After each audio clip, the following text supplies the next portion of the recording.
একদিন আবু জাহাল মরণ 6টি পাথরের টুকরা মুঠের ভিতরে লুকিয়ে দরবারে নবুয়তে উপস্থিত হয়। উপস্থিত হয়ে বলছে, ভাতিজা, তুমি তো আমাদেরকে আকাশের উপর এবং জমিনের নিচের কথা শোনাও,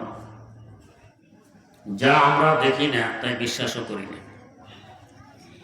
আমার মুঠের ভিতরে এমন কিছু বস্তু লুকিয়ে আছে, এগুলো আকাশের উপরেও নয়, জমিনের নিচেও নয়, তোমার সামনে মুঠের ভিতরে।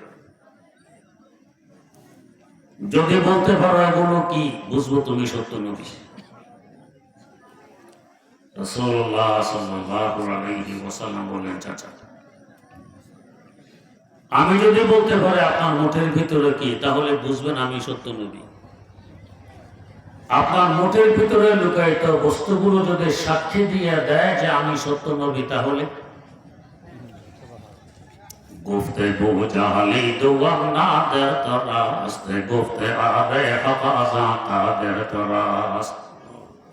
আবু জাহাল বলছে, ভাতিজা, বলো কি? তোমার তো বাকশক্তি আছে, কথা বলতে পারো। আমার মুঠের ভিতরে এমন কিছু বস্তু লুকিয়ে আছে, এদের বাকশক্তি নেই, এরা কথা বলতে পারে না। আবু জাহাল একথা বুঝতে সক্ষম হলো না যে আমাদের মুখের ভিতরে এক টুকরা গোশত, যাকে আমরা জিহ্বা বলে থাকি, না মারলে কথা বেরিয়ে আসে। যে আল্লাহ গোশতের এক টুকরার মধ্যে কথা বলা শক্তি দিতে পারেন, এ আল্লাহ পাথরের টুকরার মধ্যে কথা বলা শক্তি দিতে পারেন না? ঈমান না থাকলে যাবে। দুজনের কথা চলছে, আবু জাহাল দেখতেছে তার মুঠের ভিতরে পাথরগুলো নড়াচড়া আরম্ভ করে দিয়েছে।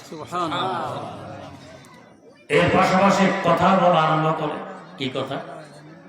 গুফতে শশপারা হাজার দর দস্তে তুস্তে বিষ্ণু আজহার একটু তাসবিহে দুরুস্ত। ও আবু জাহাল, তোর মতো একজন মুশরিকের মুঠের ভিতরে আমরা 6টি পাথরের টুকরা লুকিয়ে গেছি।